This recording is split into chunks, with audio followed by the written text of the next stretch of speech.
안녕하세요. 재밌는 정치, 즐거운 봄, 언제나 듣고 싶은 이야기만 하고 싶은 수능특강 정치를 맡은 박보입니다. 네, 이번 시간은 정당에 관한 두 번째 시간입니다. 네, 두 번째 시간입니다. 네, 이번 시간은 짝수강이죠. 18강이 해당이 되고요. 18강에 해당이 되고요. 그래서 선생님이 여러분에게 여행 장소 소개해 드리려고 합니다. 사실은 이런 곳이 더 시시한 것 같아요. 더 시시하고 다 알고 있으니까, 그리고 한번 가봐야지라고 생각하는 곳들이니까 뭐 소개하면서 좀 그냥 뭐 크닥 막 이러진 않은데 하나 좀 이렇게 보여줄 만한 게 있긴 합니다. 여러분 보세요. 애리조나 주에 있는, 네, 여기 어디입니까? 네, 그랜드 캐니언이죠.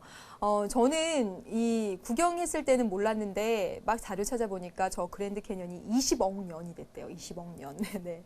그래서 이 애리조나주에 있는 콜로라도 강이 그 고원을 막 이렇게 지나가면서 20억 년간 지나가면서 이렇게 만들어 놓은 정말 상상할 수 없는 그 대자연. 그래서 유네스코 세계문화유산에도 등재되었다고 합니다. 근데 한번 그러고 난 다음에는 그냥 너무 유명한 거니까 그렇더라고요. 근데 저곳을 가면서 그 그랜드 캐니언을 찾아가면서 중간에 정말 다 사막 같거든요. 근데 중간에 어디 이제 물이 있는 거기선 비치라고 부르더라고요. 거기 딱 들렀는데 보시죠. 네.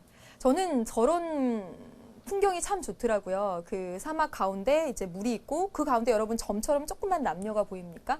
예. 가을처럼 그 노란 은행잎 떨어지고 남녀가 정말 저기서 무슨 얘기를 할까? 선생님 영어 잘 못하니까 하나도 안 들리지만 딱 저런 모습들. 선생님 어디 가든지 남자 특히 몰카? 그리고 남녀가 저렇게 사랑하는 모습 보면은 저렇게 몰래 딱 찍게 되더라고요. 선생님이 찍은 작품입니다. 어떻습니까? 네, 여행을 가면 물론 아주 아름다운 유명한 풍경도 만나게 되지만 거기서 보게 되는 사람들, 그리고 좀 부러운 모습, 그런 것들도 있는 것 같습니다. 네. 아무튼 오늘 이렇게 소개를 해드렸고요. 오늘 이제 정당 계속해 보도록 하겠습니다.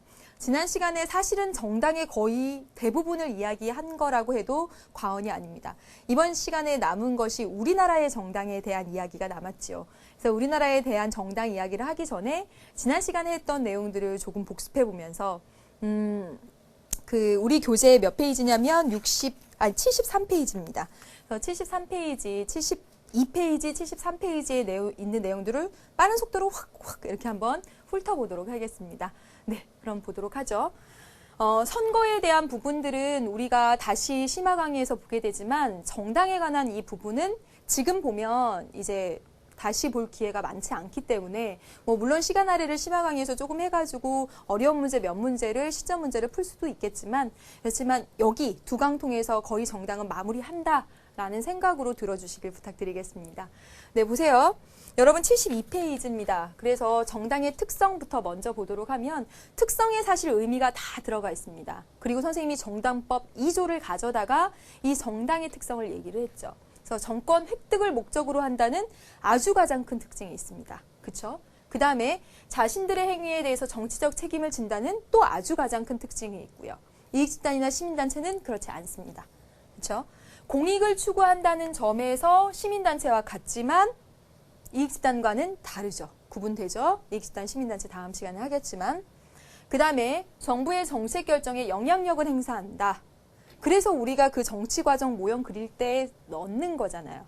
그래서 이익집단 시민단체와 동일하다라는 말씀 드렸습니다. 정당법 2조를 가져다가 쓰면서 다 설명드렸던 내용입니다. 다음이요. 정당의 기능입니다. 선생님이 이 정당의 기능을 넓게 그려서 설명을 드렸습니다. 정당이 국가기관에 대해서, 국민에 대해서. 그쵸? 그래서 정당의 가장 큰 자기 본연의 기능은 대표자를 배출하는 것이다 라고 해서 공천에 대해서 말씀을 드렸지요. 그렇죠? 그 다음에 정당이 국민에 대해서 여론을 조직하고 또 정치 사회화하는 기능을 한다라고 이야기를 했었습니다. 그래서 여론을 수렴하고 형성하여 정부에 전달하는 그런 역할을 한다는 거죠. 정당이 그런 측면에서는 어떤 다른 이익집단 시민단체보다 더 막강한 그런 영향력을 가지고 있는 셈입니다. 그렇죠? 정당은 아주 특이하기 때문에 입법부와 행정부를 매개하는 그런 위치에 있기 때문에. 그 다음에 보시면 정치사회화라고 했습니다. 그래서 정치 참여를 유도하고 각종 공청회 대중 집회들을 통해서 정치 교육시키는 역할을 한다라고 말씀을 드렸지요. 그렇죠? 그다음에 정치 과정을 조정한다라고 말을 할 때 이 말씀 드렸던 거 생각나시지요? 당정협의회. 여당과 정부가 만나서 중요한 정책에 관해서 서로 교류하는 거예요. 최근에 3월 달에도 몇 번이 이루어졌는지를 모릅니다. 그렇죠? 네. 그래서 정부와 의회를 매개함으로써 정치 과정을 조정하고 어떤 정책에 대한 의견도 나누고, 그렇죠? 그다음에 권력을 통제합니다. 정부를 조직해서 정책을 실현하는 정당이 있는가 하면 한나라당처럼, 그렇지 않은 야당들은 정부의 권력을 통제하고 견제하고 또 비판하기도 하죠. 네. 다음 보겠습니다. 네. 넘겨주시죠. 양당제와 다당제. 아주 많이 중요하다고 했습니다. 시험 문제 나오면 여기 지금 장단점이 있는 부분들은 거의 기본으로 가지고 가야 된다라고 말씀을 드렸죠. 양당제 대표적인 두 개의 정당, 다당제 경쟁할 수 있는 여러 개의 정당이다라고 말씀을 드렸고, 양당제가 단독 정권에 따라서 정치적 책임 소재 분명하고요. 정당 선택하기 아주 쉽죠. 두 개 아니면. 하나, 강력한 정책 추진하기 좋고 전국 안정적이다. 그렇죠. 그에 비해서 다당제는 보면 여러 개의 정당입니다. 그렇죠. 물론 정당의 개수가 중요한 건 아니라고 했습니다. 그렇죠. 근데 다당제는 소수 의견 반영되고요. 예, 정당 간 대립 시 중재가 잘 된다라고 말씀드렸습니다. 왜냐하면 정당의 크기들이 비슷비슷한 게 3개, 4개 되기 때문에 어떤 두 정당이 싸움이 나도 하지마 하고 말릴 여지가 있다라는 거죠. 그 다음에 유권자의 정당 선택 범위가 넓고 다양한 민의가 반영된다라고 말씀드렸습니다. 이게 장점이라면 클로스에서 이렇게 보시면 되겠죠. 그렇죠? 그래서 다당제는 정당 간 연합, 연립 정권이 되기 때문에 책임 소재 불분명하고 작은 정당 난립해서 전국 불안정할 우려가 있고, 그 다음에 강력하게 정책 추진하기가 곤란하다까지 말씀을 드리겠습니다. 네. 여기까지 해서 본 내용이 여러분 72페이지를 정리한 겁니다. 이제 73페이지 필수 자료 한번 보죠. 사실은 이 정당의 기능에 관한 이 필수 자료를 선생님이 개념 강의에서도 사실은 이런 자료를 넣습니다. 왜냐하면 실제 정당의 스케줄을 보면 정당의 기능이라고 해서 우리가 공부했던 것을 찾을 수가 있기 때문에, 네. 그래서 선생님도 사실은 개념 강의에 넣었거든요. 그랬더니 스튜던트 강의에서도 보니까 딱 나와 있더라고요. 여러분, 이건 어떤 한 정당의 한 달 스케줄입니다. 사실은 이거보다 훨씬 더 빡빡하겠죠. 이 스케줄표 안에 있는 정당이 한 일을 통해서 정당이 어떤 기능을 하는지 한번 찾아보자는 거예요. 목요일 날 보니까 9월 2일 날 의료 민영화 저지 건강보험 대개혁을 촉구하는 정당, 노동, 시민 단체의 대토론회를 벌였답니다. 자, 보세요. 지금 어떤 한 정부가 건강보험 민영화를 하려고 한 모양, 추진하려고 했던 모양이에요. 그랬더니 이 정당은 의료보험 민영화 반대다라는 목소리를 갖고 있고, 그것에 따른 여론을 형성하기 위해 시민단체, 그 다음에 노동집단까지 다 모아갖고 토론회 열면서 그거에 대한 여론을 형성한 거죠. 그렇죠? 또 여기 보세요. 5일날 보니까 SSM, 선생님하고 수업 같이 한 학생들은 이 SSM 잘 알 거예요. 슈퍼마켓. 그렇죠? 그래서 우리가 보통 알고 있는 그 대형 마켓들 있잖아요. 대형 마트들의 위장 가맹점 입점에 따른 중소 유통 피해 현장을 방문해요. 그렇죠? 그래서 실제로 그렇게 아주 대형 마트 때문에 피해 난 사례는 있는지, 그렇다면 이것을 어떻게 해야 될지, 그런 활동들을 한다는 것입니다. 그리고 여기 7일 보세요. 예술인 복지법 제정을 위한 토론회 그랬습니다. 실제로 영화를 만들고 또 드라마 제작하고 이렇게 예능 만들고 이러는 것들이 참 우리가 보기엔 재밌어 보이고 막 그러잖아요. 근데 실제로 특히나 영화의 스태프들은 한 달에 월급이 100만 원이 안 될 정도로 연봉이 1000만 원 이럴 정도로 되게 열악하고, 그리고 건강보험 그런 혜택들도 없다면서요. 그래서 그거에 대한 개혁의 목소리가 나오면서 그것들을 좀 시정해보자. 예술인을 위한 그 복지 혜택을 위한 그런 것들을 제정하자라고, 이것도 어찌 보면 여론 형성에 관한 것일 수 있습니다. 됐죠? 그 다음에 여러분 여기 보세요. 법사위원회. 지금 우리 이런 거 배우게 될 텐데 이건 상임위원회거든요. 상임위원회인데 지금 보시면 법사위원회라고 해서 국회의원들, 여기 속한 국회의원들이 법무부, 행정부죠. 법무부에 대한 결산 보고를 한대요. 얘 너네 잘했는지 아닌지 감시하고 통제하는 겁니다. 마찬가지로 이거 감시 통제인데 여기도 보세요. 원내 교섭단체 정당 대표 연설이라고 되어 있습니다. 지금 보시면 지금 여기 법사위원회라고 하는 거, 그 다음에 여기 원내 교섭단체라고 하는 거 우리 3단원 가서 배울 내용입니다. 근데 이제 미리 나왔는데 이 교섭단체라고 하는 것은 무엇이냐면 우리 정당에서 국회의원을 20명 이상 배출하게 되면 교섭단체라는 지위를 줍니다. 교섭단체가 뭔지는 다음에 설명을 드릴게요. 3단원에서. 그러면 20명 이상의 국회의원을 가지고 있는 아주 정당다운 정당이지. 그치? 그쵸? 그런 정당은 그 대표가 연설할 수 있는 기회를 가져요. 그래서 이번에 3월 15일 날도 그 원내 교섭단체 우리나라에서는 한나라당하고 민주당이거든요. 이 라디오에서 대표 연설을 했었는데 그 대표 연설한 내용을 보면 민주당의 대표가 이런 얘기를 했습니다. 지금 일본에서 이렇게 대지진이 나서 막 이렇게 되고 있는데 정부야, 우리나라 원자력은 문제 없는지 어떤지 철저하게 다시 한번 검증해봐. 뭐 이렇게. 그리고 서민 경제를 안정화시켜. 이렇게. 즉 다시 말하면 원내 교섭단체 정당의 대표 연설을 통해서 정부 정책 결정, 정부에 대해서 견제하고 감시하고 그런 기능들을 한다는 것입니다. 되셨죠? 그 다음에 여기 보세요. 17일, 이건 쉽지. 10월 27일 재보궐선거 후보자 공모를 씁니다. 재선거, 보궐선거 선생님 말씀드렸죠? 그렇죠? 여기에 후보자를, 대표자를 배출하는 기능한다라는 것까지. 그래서 정당의 일정표를 보면, 스케줄표를 보면 그 스케줄표 통해서 정당이 어떠한 기능을 하는지 그거 찾아낼 수 있으셔야 합니다. 선생님이 시험 문제 낸다면 이런 거 이용해가지고 얼마든지 정당이 어떤 기능을 하고 있는지 묻는 문제를 선생님 같으면 낼 것 같습니다. 그래서 한번 자세히 보세요. 네. 그리고 개념 강의 여러분 들었던 학생들 많죠? 개념 강의에 선생님이 또 이런 표 올려놨는데 이거랑 좀 다른 겁니다. 보면서 막 이렇게 해보시고요. 네. 다음 보겠습니다. 이 문제는 작년도 수능 문제입니다. 네.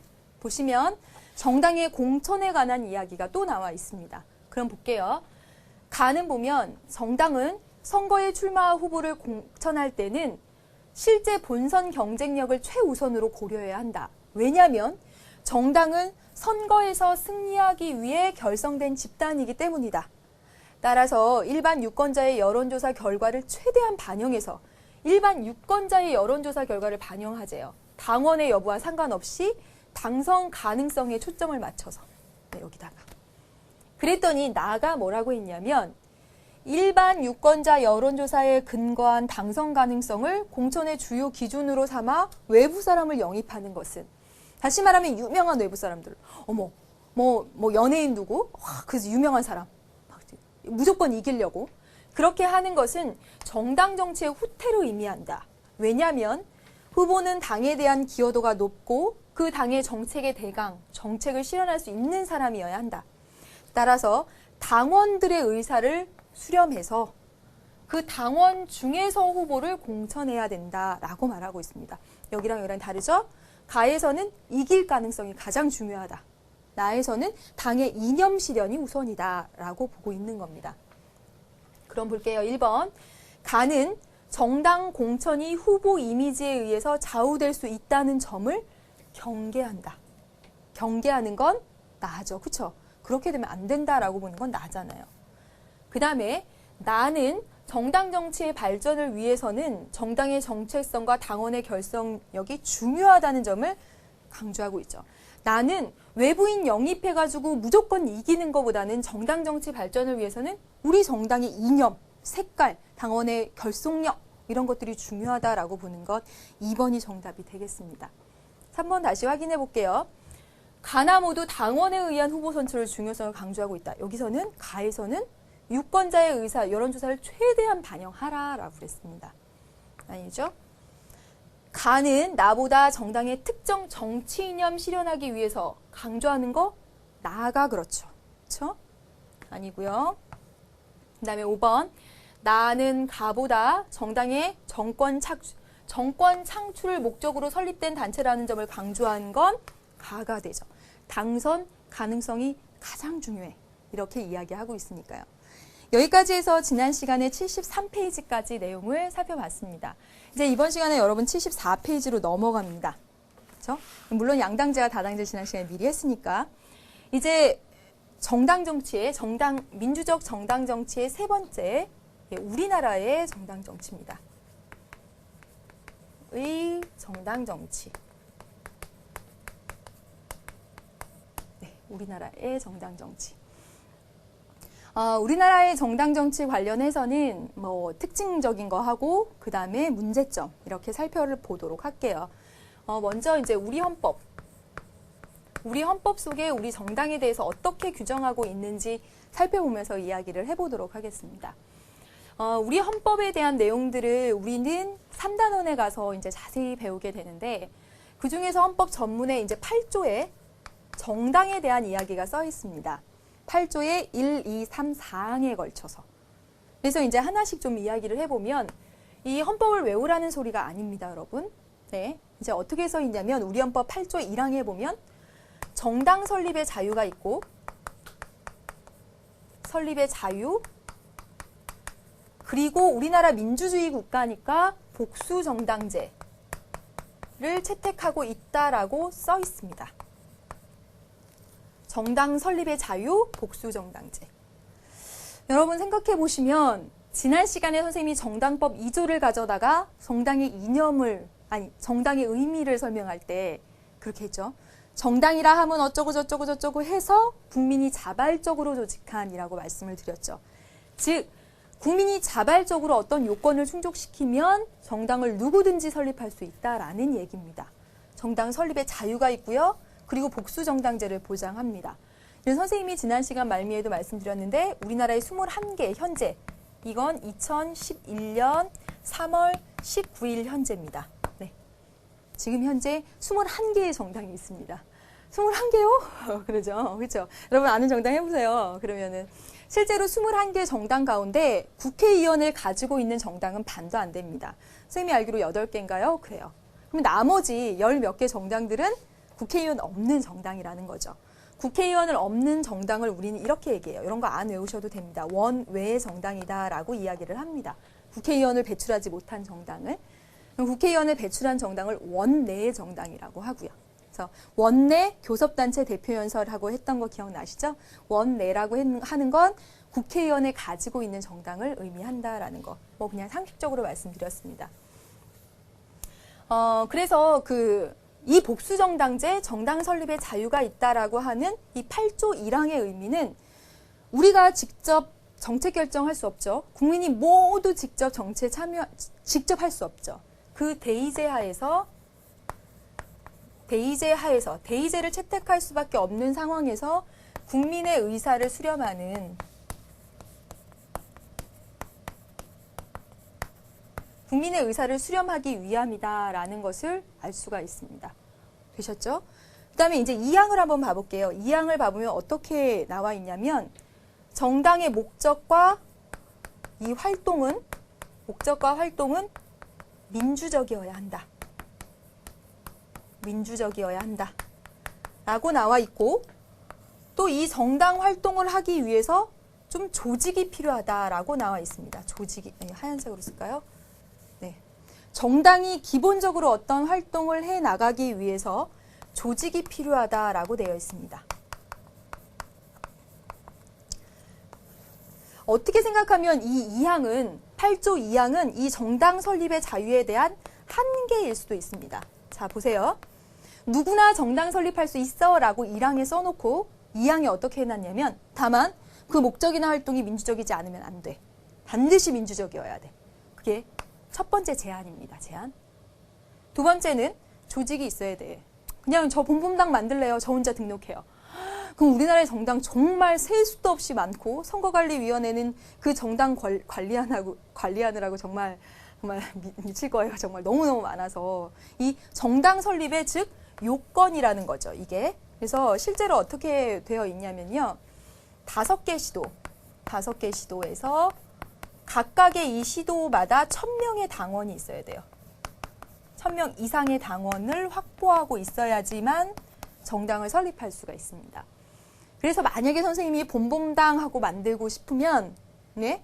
우리의 목적이나 활동이 민주적이어야 하고 설립의 자유가 있다고 하는데 첫째는 민주적이어야 하고 그 다음에 선생님의 그 이념과 예, 그 다음에 선생님의 정치적 견해와 같은 사람들이 적어도 5,000명은 있어야 된다는 거죠. 그것도 5개 시도에 따로따로 1000명씩 이렇게 있어야 된다는 얘기입니다. 그것을 충족했을 때 정당 설립할 수 있다라는 얘기입니다. 그 다음에 3항에 가보면 어떻게 써 있냐면요. 정당의 활동은 국가의 보호를 받는다. 국가의 보호를 받는다라고 써 있고요. 이 말은 우리나라가 복수정당제로서 정당을 설립하면 그것은 정치적 견해를 발표하는 것은 국가에 의해 보호된다라는 말이겠고 그리고 그 운영에 필요한 자금을 국가에서 보조해준다 그랬습니다. 국가에서 보조해준다라고 되어 있습니다. 근데 참 이 부분이 선생님이 그 개념 강의에서도 말씀드렸었습니다. 지금 뭐 자세히 그 얘기는 안 할게요. 정당들이요. 특히 한나라당, 민주당처럼 이렇게 큰 정당들은 선거를 한번 치르고 나면 엄청나게 돈을 법니다.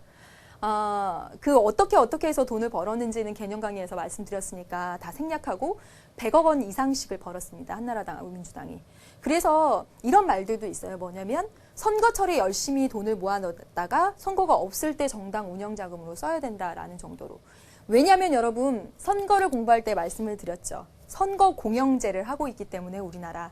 선거는 국가가 운영하고 그러기 때문에 선거에 필요한 돈은 국가가 대주기 때문에 그렇습니다.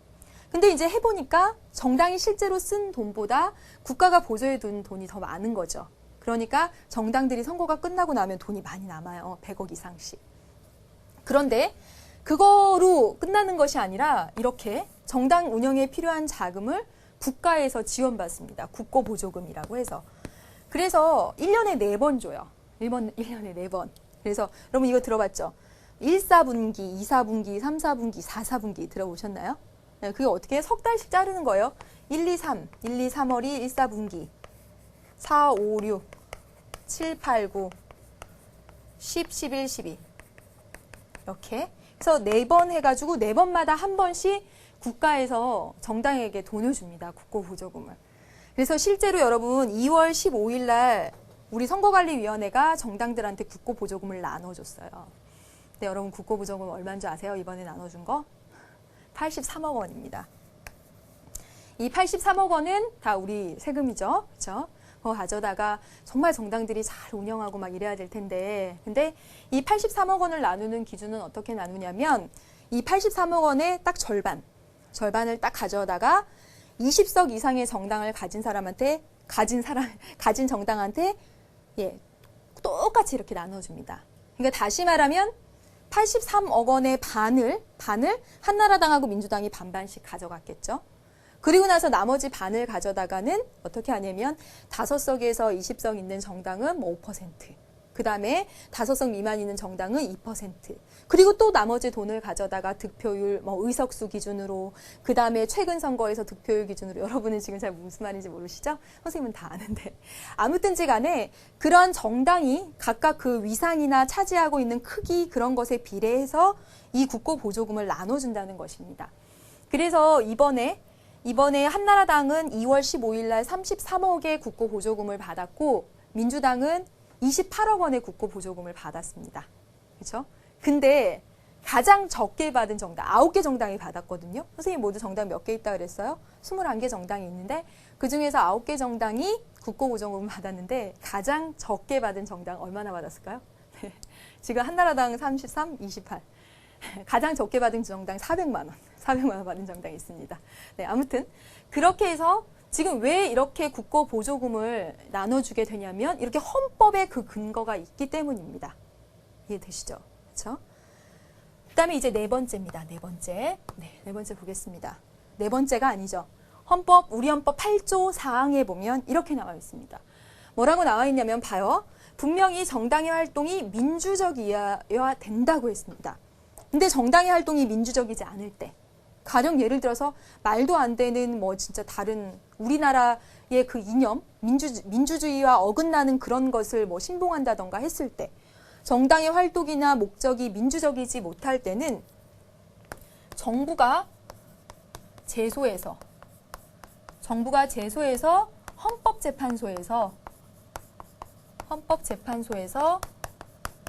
헌법재판소의 권한을 우리 3단원에서 배우게 될 텐데 예, 정당 해산 심판을 하게 됩니다. 심판. 네. 여기까지.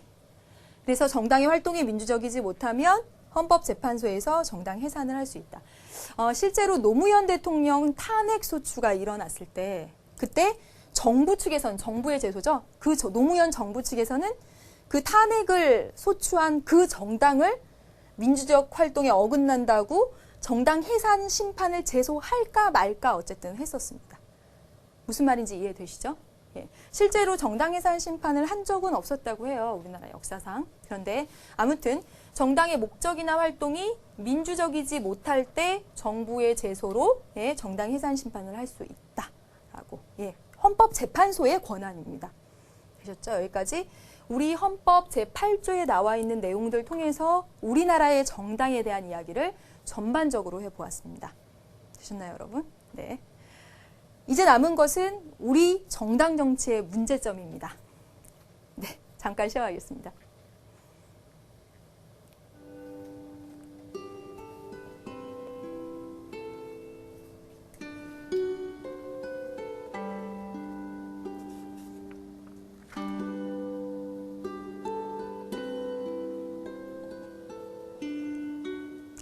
의외로 저 김병만 씨가 이렇게 막 기이한 거 하는 사진이 별로 없더라고요.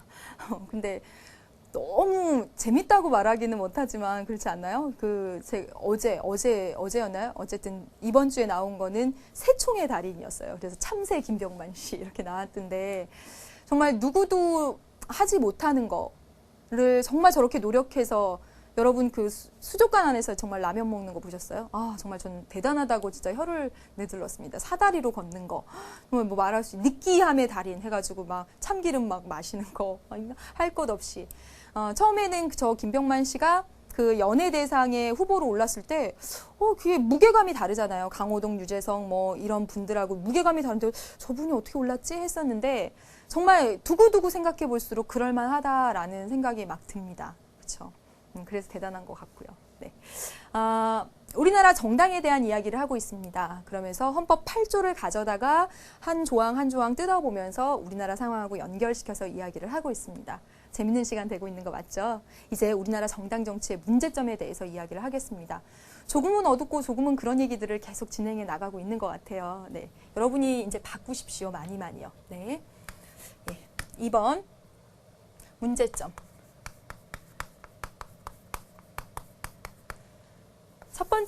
첫 번째는 뭐냐면 바로 인물 중심 그리고 지역 중심. 그래서 정당의 수명이 굉장히 짧다는 것입니다. 짧은 정당 수명.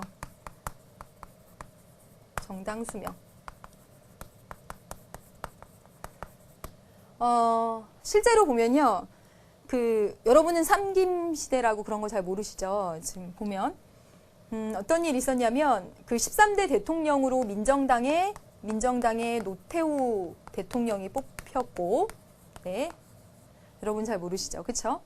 그 다음에 평화민주당, 통일민주당의 김영삼 전 대통령이 있고요, 그렇죠?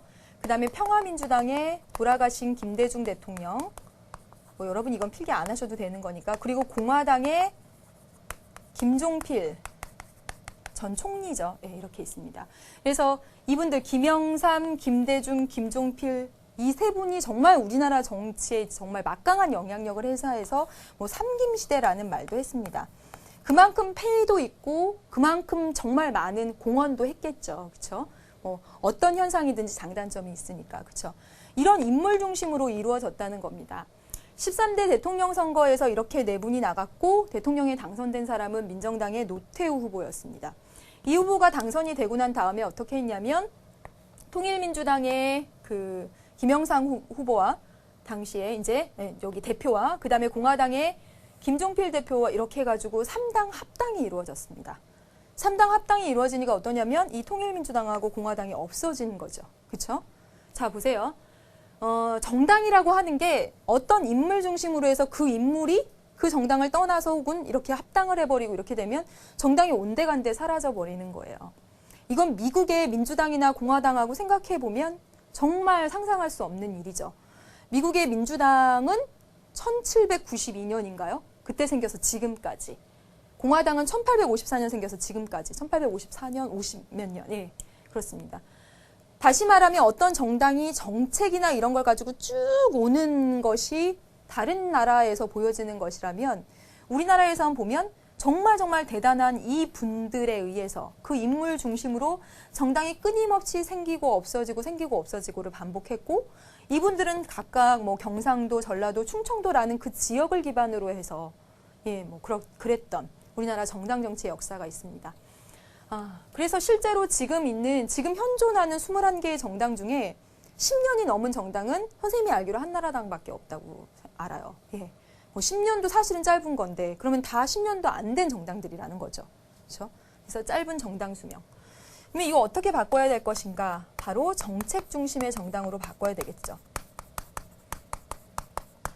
영국의 뭐 노동당, 보수당, 미국의 민주당, 공화당 하듯이 딱 민주당 하면 어떤 것이 떠오르고 공화당 하면 만약에 이라크 전쟁에 대해서 민주당은 어떤 생각, 공화당은 어떤 생각을 할지 여러분이 딱 이렇게 생각이 드시잖아요.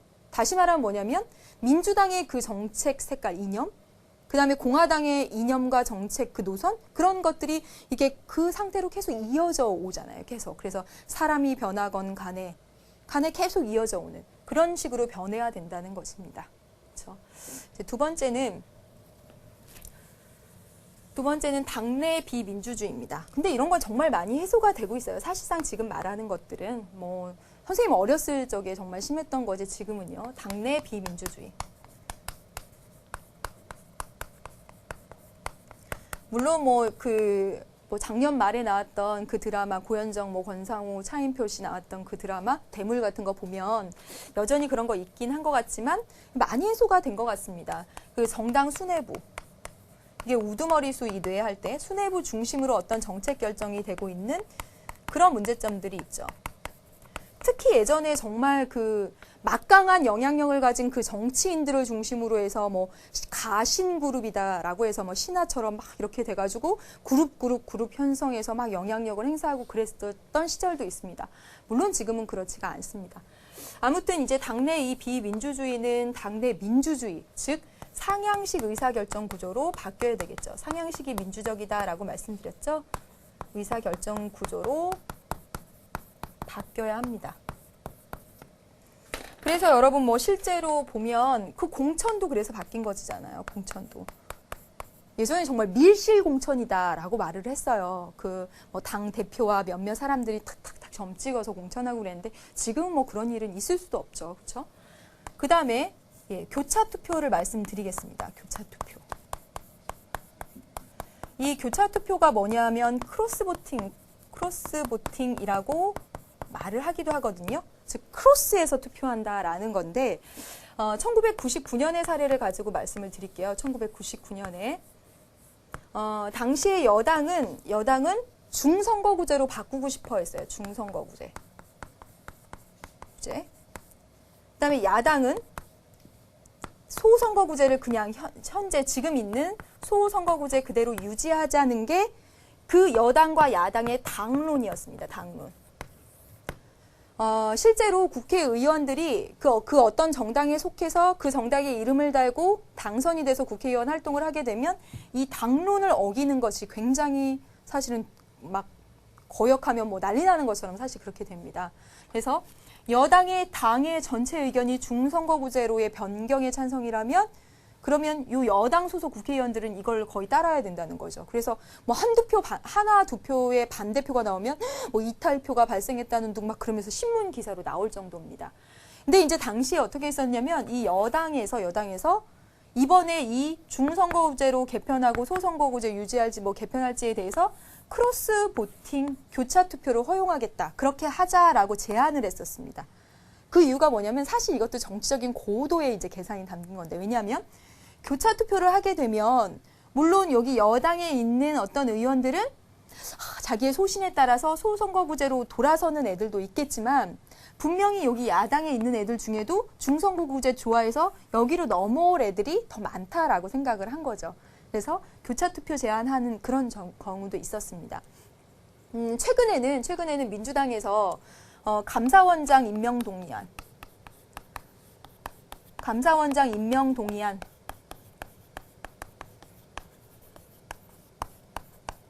이 감사원장을 대통령이 임명하고 그 동의를 국회에서 해줘야지 임명할 수 있잖아요.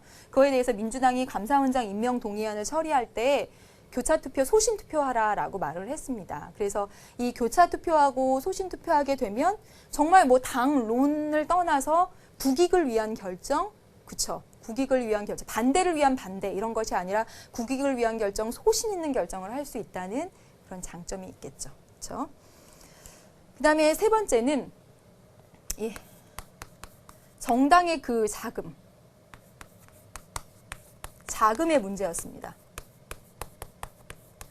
뭐냐면 선생님이 아까도 말씀드렸다시피 국고보조금, 기업 후원금, 국고보조금, 그 다음에 기업의 후원금 이런 것들이 당원의 회비, 당비보다 훨씬 많았다라는 것이죠. 그럼 사실 이런 거 눈먼 돈, 어두운 데서 이렇게 온 그런 돈일 수가 있잖아요. 그래서 정당의 자금이 돌아가는 게 굉장히 불투명한 그런 문제점들이 있었다면, 근데 사실은 이 부분도 많이 해소되고 있는 추세입니다.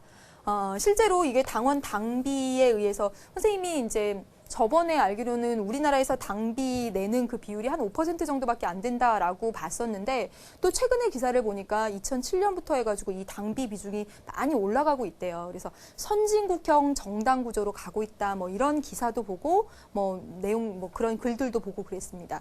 그래서 뭐 다행스러운 건 뭐 이렇게 다 지향하는 바로 나아가고 있다는 거니까 당비 중심으로. 자금의 투명성을 높여야 되겠죠. 자, 보세요. 우리나라 정당 정치의 문제점은 크게 짧은 정당 수명, 즉 인물 중심, 지역 중심으로 가고 있다. 정당의 아주 높은 사람들 중심으로 정책 결정이 이루어지는 당내 비민주주의가 심했다. 그리고 정당의 자금 문제가 주로 기업의 후원금이나 국고보조금에 치중함으로써 조금 불투명했었다라는 그런 문제점이 있습니다. 근데 이런 문제들은 지금 정말 어느 정도 많이 해소되고 있는 상황이다라고 말씀을 드렸어요. 실제로 그렇습니다. 정책 중심으로 가고 있고요.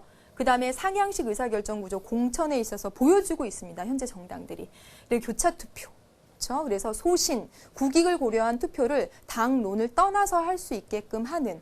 그래서 2009년도에 한나라당은 아예 그 어떤 당의 그 규정을 아예 바꿔서 늘 어떤 사안이든지 교차투표할 수 있게 하자라고 하기까지 했었습니다. 그러니까 물론 받아들여지지 않았지만 조금씩 변하고 있다는 것이죠. 그 다음에 당원의 당비 중심으로 정당을 운영하자라고 해서 실제로 당비의 비중은 많이 올라가고 있는 추세라고 합니다. 네, 여기까지 해서 정당의 전반적으로 지금 살펴봤습니다. 그럼 여기에 해당되는 내용, 기출문제 통해서 확인을 한번 해보도록 하겠습니다. 지금 이 2008년이죠. 2008년 수능 문제하고 그 다음 문제를 통해서 이 기출문제들 속에서 우리는 그 공천에 대해서 시험 문제 많이 나오는구나 라는 것하고, 선생님이 상향식 공천할 때 미국의 코커스하고 프라이머리라는 걸 말씀드렸습니다. 그게 바로 사실 여기 나온 거예요. 자, 보세요. 정당의 공직선거 후보자를 선출하는 거. 공직선거 후보자 선출하는 게 이게 공천이죠. 공천하기 위한 선거인단을 구성하는 유형인데 이에 대한 옳은 추론을 보기 위해서 고른 것은 했습니다. 지금 보시면 가로 가면 당원이 전체 다 하죠.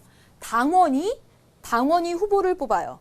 이건 분명히 상향식 민주적인 거죠. 예전엔 정당의 대표들 몇몇 사람들이 했다면 당원이 밑에서 위를 향해서 하는 거니까.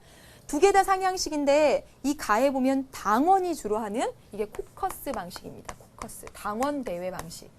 근데 이제 이렇게 국민이 섞이다가 여기는 일반 국민이 전적으로 하게 되죠. 그렇죠? 일반 국민이 다 참여하는 프라이머리 방식입니다. 물론 선생님이 지금 여기다 이거 쓰긴 하지만 절대로 외우거나 절대로 하지 마십시오. 교육과정을 넘어선 겁니다. 지금 이걸 보고 여기 일반 국민이 많이, 그다음에 여기 당원 중심으로 중간에 섞인 거 그것만 알아두시면 됩니다. 네. 그러면 기억, 가에 가까울수록 정당의 대표자 배출 기능은 강화된다. 그러면 어디 정당의 대표자 배출 기능이라고 했습니다. 정당의 대표자 배출 기능. 어디에 가까울수록 정당이 대표자, 당선을 많이 낼 수 있을까요? 여기겠죠. 그렇죠? 국민 전체의 의사, 일반 국민의 의사를 들어봤을 때 그렇게 되겠죠. 그렇죠? 그 다음에 보겠습니다. 이은. 가에 가까울수록 정당의 이념적 정체성을 유지하기가 유리하죠. 그렇죠? 왜냐하면 당원들이 그 당원들의 이념적 색깔 정책에 맞는 후보를 뽑고 그 다음에 내보내니까. 그렇죠? 그 다음에 디귿. 나에 가까울수록 이 프라이머리 방식에 가까울수록 당원의 위상은 약화되는 거죠. 당원이 자기의 후보를 못 뽑으니까. 그 다음에 나에 가까울수록 정당의 정치 사회화 기능, 정치 교육. 사람들이 일반 국민들이 여기 후보 선출 과정에 참여함으로써 배우고 익히고 하는 것들이 생기잖아요. 맞습니까? 네. 다음 보겠습니다. 고3 2007년 10월 교육청 문제입니다. 여러분 6월하고 9월 평가원 문제고 10월은 교육청 문제인 거 아시죠? 볼게요. 그림은 선거에 출마할 정당의 후보자를 결정하는 모형인데 이에 대한 설명을 고른 것은 했습니다. 지금 보면 정당 지도자의 영향력 수준이 이쪽으로 갈수록 커지고 당원의 참여 수준이 여기 높습니다. 즉 A하고 B는 당원이 참여를 많이 하는 형태고 즉 상향식의 형태고 C는 참여 수준이 낮고 여기 D에서는 정당 지도자가 예전에 했던 그 방식이 되겠죠. 그렇죠? 보겠습니다. A는 민주적인 정당에서 많이 발견되겠죠. 여러분 A 보세요. 당원의 참여 수준은 높고 정당 지도자의 참여 수준, 영향력 수준이 낮습니다. 당원이 중심이 돼서 하는 거니까 맞네요. 그 다음에 B 보세요.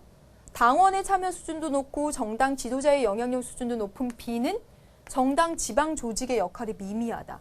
정당 지방 조직의 역할이 클지 작을지 저걸 가지고선 말하기가 좀 어렵습니다. 그렇죠? 그 다음에 C. 중앙 집권화된 정당의 후보 결정. 중앙 집권화됐다라는 말은 뭐냐면 정당에서 높은 사람들 대표를 중심으로 해서 그 지도자들이 뽑는 그런 방식인데 C는 지도자의 영향력이 약한 그 부분이니까 아니겠죠. D 볼까요? D. 하향식. 맞죠? 하향식. 위에서 꽂아 내리는 거죠. 그렇죠? D. 맞습니다. 정답 기억, 리을이 되겠습니다. 공천에 대해서는 시험 문제 정말 많이 나오고 있으니까요. 여러분들 꼭 공천에 관한 문제들 모아서 이렇게 정리를 꼭 해두시길 부탁드리겠습니다. 네, 이제 여러분 교재 75쪽입니다. 75쪽에 있는 필수 자료 한번 볼게요. 네, 보겠습니다. 양당제와 다당제에 대한 필수 자료입니다. 여러분 양당제와 다당제 관련해서 지금 장단점 지난 시간 그리고 이번 시간 복습했고요. 그다음에 또 필수 자료 나왔습니다. 여러분 보시면 이거 여기 중에서 좀 이렇게 빈칸을 빼고 난 다음에 들어갈 말로 적당한 것을 보기로 구성해가지고 시험 문제 나올 수 있을 것 같습니다. 선생님 생각으로는. 자, 보겠습니다. 양당제도는 세 가지 기준을 통해서 정의될 수 있는데 첫째, 수많은 소수 정당이 존재하지만 수많은 정당이 존재한대요. 자, 보세요. 수많은 소수 정당이 존재하지만 단지 2개의 정당만이 정부의 권력을 획득할 수 있대. 뭐예요, 여러분? 양당제죠, 양당제. 다시 말하지만 이 양당제는 당이 2개밖에 존재하는 게 아니다라는 거. 수많은 정당들이 있는 가운데 대표적인 2개의 정당들. 그렇죠? 그래서 현실주의적 전망을 가지기에 충분한 선거적, 입법적 힘을 향유한다. 2개의 정당만이. 둘째, 일반적으로 더 큰 정당은 다수의 입법부를 토대로 홀로 지배할 수 있다. 홀로. 다시 말하면 뭡니까? 단독 정권. 맞나요? 다른 정당은 야당이 된다. 양당제에 대한 얘기입니다. 그렇죠? 셋째, 이 정당 사이에서 권력이 교체되고 이 2개의 정당은 선출될 수 있으며 야당은 정부 비판 세력으로 활동한다. 되셨죠? 그렇죠? 양당제도에 대한 이야기입니다. 그 다음에 반면 다당제도는 단 하나의 정당이 정부를 구성할 기회를 감소시키고 연정의 가능성, 연립 정권이 선다라고 말씀을 드렸지요. 그렇죠? 그래서 두 개 이상의 정당 사이에서 발생하는 경쟁이라는 특징을 가지고 있어서 또 다당제 정부는 정부 내에서 내적 견제와 균형을 창출하고 토론, 화해, 타협, 지지 성향을 나타낸다는 그런 강점도 있다. 즉 무슨 얘기였습니까? 정당 간의 대립이 일어났을 때 중재가 용이하다. 서로 토론, 대화, 타협할 수 있다. 즉 크기가 비슷한 3개 이상 4개의 정당들이 있음으로써 대립이 일어났을 때 토론, 타협, 이야기 통해서 그걸 해소할 수 있다라는 장점이 있다라는 얘기입니다. 아주 좋은 질문이네요. 네.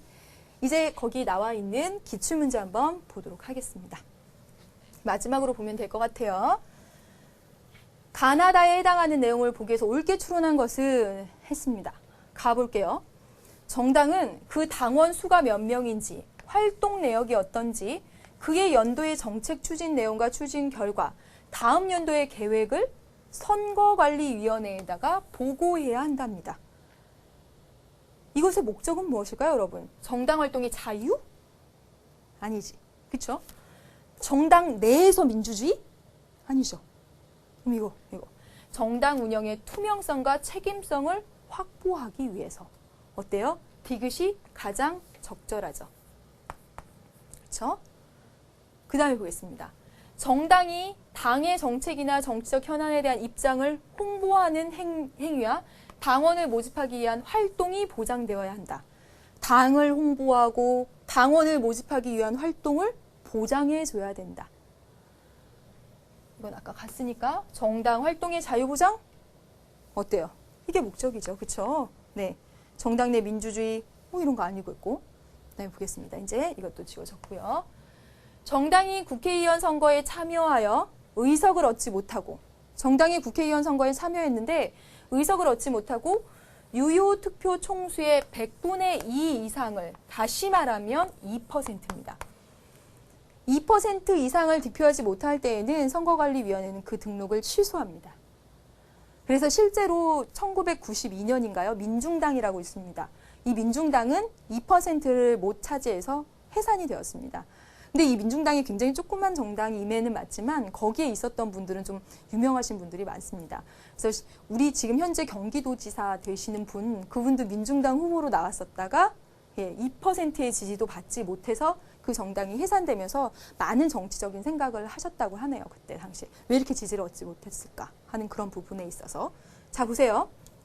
이거는 어떤 목적일까요? 봐요. 정당 내의 민주주의?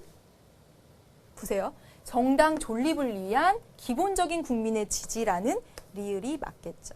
그렇죠? 9월 수능 모의평가고 사실 어렵지 않으면서도 또 어떻게 생각하면 좀 어려운 구석도 있는 실제 현실과 맞닥뜨려지는 그런 문제면서도 선생님은 정말 좋은 문제라는 생각이 막 많이 들었습니다. 네, 여기까지 해서 여러분 정당을 다 마쳤습니다. 아쉽게도 정당에 관한 문제들을 많이 풀어보지 못했는데 또 이것도 심화 강의를 다 선거에 넣어야 되는데 아무튼 시간 할애해서 어떻게든 해보도록 하겠습니다. 여러분 정당까지 하시느라고 너무너무 고생 많으셨고요. 다음 시간에 이익집단 시민단체 이야기로 만나도록 하겠습니다. 그럼 다음 시간에 만나지요.